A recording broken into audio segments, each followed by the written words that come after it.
Hi అండి. ఒక్క చుక్క నూనె లేకుండా చక్కగా పిల్లలు ఎంతో హెల్తీగా ఎంజాయ్ చేసి తినే విధంగా ఈవినింగ్ స్నాక్ రెసిపీ భాగంలో ఈరోజు డే 1 అండి. డే 1 వచ్చేసి నేను మన ఇంట్లో శనగలు ఉంటాయి కదా, ఇవి కాబోలి శనగలు కాదు, నార్మల్గా నల్ల శనగలు ఉంటాయి కదా, వాటితో నేను ఇప్పుడు నగెట్స్ చేశానండి. చాలా సింపుల్, చాలా టేస్టీగా ఉంటుంది. దీనికి ఒక్క చుక్క నూనె కూడా అవసరం లేదండి. చూడండి ఎంత బాగున్నాయో. మనం డీప్ ఫ్రై చేస్తే ఎలా ఉంటాయి అలా వచ్చేయండి. ఇంకా డీప్ ఫ్రై కూడా ఇంత కలర్ఫుల్గా రావనుకుంటా, అంత బాగా వచ్చేయండి. ఇప్పుడు రెసిపీలోకి వెళ్ళిపోదామా? రెసిపీలోకి వెళ్ళే ముందు నా ఛానల్ ఎవరైనా కొత్తగా చూసినట్లయితే సబ్స్క్రైబ్ చేయండి, పక్కన ఉన్న బెల్ ఐకాన్ క్లిక్ చేయండి. మీ ఫ్రెండ్స్కి రిలేటివ్స్ కూడా నా వీడియోస్ని షేర్ చేయండి. మీకు ఏవైనా వీడియోస్ కావాలంటే ఖచ్చితంగా కామెంట్ చేయండి, నేను చేసి అప్లోడ్ చేస్తాను.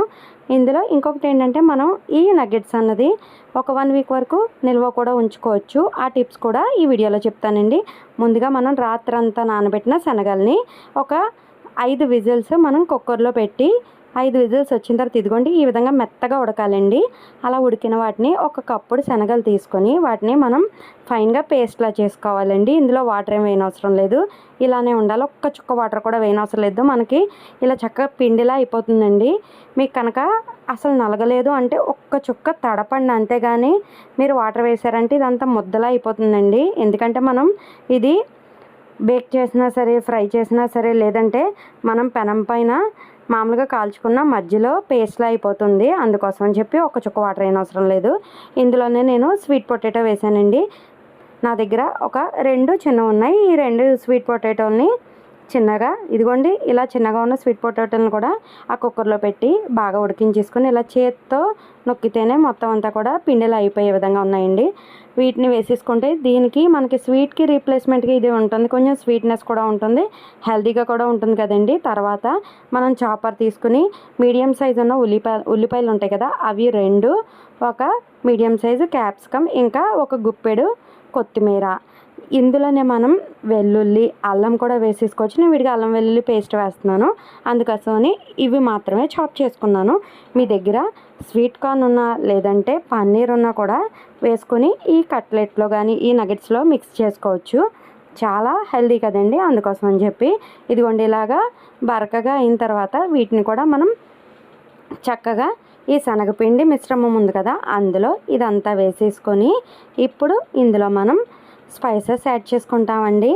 అన్నీ వేసేసుకున్న తర్వాత మిక్స్ చేసుకుంటే బాగుంటుందని చెప్పేసి ఇప్పుడు ఇందులో చిటికెడంత పసుపు, తర్వాత 1 స్పూన్ కారం, 1/2 స్పూన్ జీలకర్ర పౌడర్, 1 స్పూన్ ధనియాల పౌడర్, 2 స్పూన్ల గరం మసాలా, ఇంకా 1 స్పూన్ చాట్ మసాలా పౌడర్, ఇంకా 1 స్పూన్ జింజర్ గార్లిక్ పేస్ట్.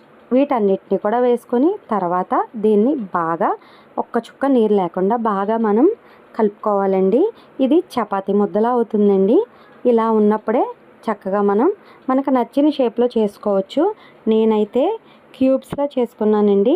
మీకు నచ్చిన షేప్ ఏమైతే చేయగలుగుతారో అలా చేసేసుకోవచ్చండి. అంటే రౌండ్గా చేస్తే కట్లెట్ అంటారని చెప్పేసి నేను క్యూబ్ షేప్లో చేసేసుకున్నానండి.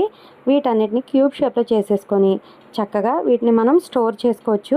ఫ్రీజర్లో ఇలానే స్టోర్ చేసేసుకోవచ్చు, లేదంటే పైన బైండింగ్ ఉంటుంది కదా అలా చేసి కూడా స్టోర్ చేసుకోవచ్చు. ఇవి మనకి 5 డేస్ నుంచి 1 వీక్ వరకు నిల్వ ఉంటాయి. Air tight zip lock bag ఉంటుంది కదా అందులో పెట్టేసుకొని స్టోర్ చేసుకోవచ్చు. ఇదిగోండి ఇన్ని వచ్చి ఇందులో సగం నేను బేక్ చేస్తాను. బేక్ చేసే ముందు దీనికి నేను పైన కోట్ చేసుకునేది కూడా చూపిస్తానండి. ఒక గిన్నె తీసుకొని ఆ గిన్నెలో మనకి కార్న్ చిప్స్ ఉంటాయి కదండి, అవి పౌడర్ చేసుకుని వేసుకోవాలండి. ఇది సెమీ పౌడర్ అండి, అంటే కొంచెం బరకగలా ఉండాలి, మరి పౌడర్లో అయిపోకూడదు. దీని ప్లేస్లో మీరు బ్రెడ్ క్రమ్స్ ఉన్నా కూడా, అంటే బ్రెడ్ పౌడర్ ఉంటుంది కదా అది ఉన్నా సరే వేసుకోవచ్చండి. నా దగ్గర అయితే ఇవి ఉన్నాయి, ఈ కార్న్ చిప్స్ అన్నవి. ఇవి ఫ్రై చేయను అండి. వీటిని ఒక కప్పులోకి తీసేసుకుని తర్వాత ఇంకో కప్పు తీసుకుని అందులో 2 స్పూన్ల కార్న్ఫ్లవర్ తీసుకొని తర్వాత 2 స్పూన్ల గోధుమ పిండి తీసుకొని ఇందులోనే 1 స్పూన్ కారం, ఇంకా సరిపడా సాల్ట్ కూడా వేసుకున్నానండి. వీటన్నిటిని బాగా కలుపుకొని 1/2 గ్లాస్ వాటర్ వేసుకొని కొంచెం దోసల పిండి ఎలా ఉంటుందో ఆ విధంగా మనం ఈ పిండిని కలుపుకోవాలండి.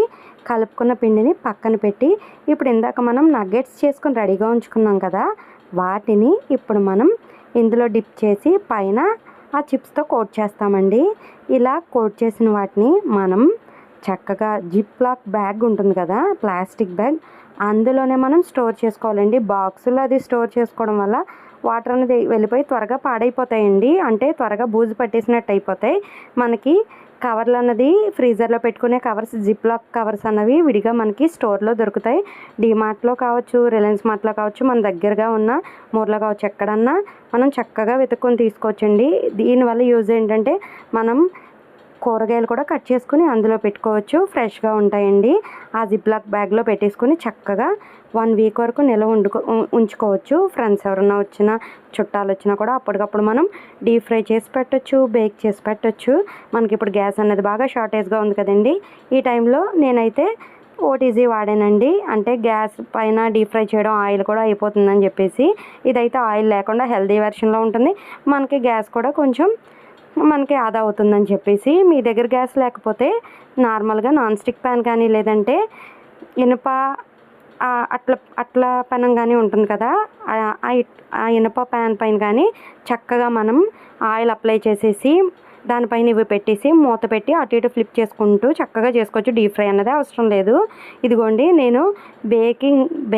నేను ఓటీజీని ముందే 10 మినిట్స్ ముందుగానే బేక్ చేశానండి. హీట్ చేసిన తర్వాత 200 డిగ్రీస్లో నేను 30 మినిట్స్ వరకు పట్టిందండి నాకు 2 వైపులో బేక్ అవ్వడానికి. నేను upper rod, lower rod 2 on చేశానండి. పైన కొంచెం ఆయిల్ అన్నది కొంచెం స్ప్రే చేశాను. ఆ వీడియో మిస్ అయింది ఎక్కడో.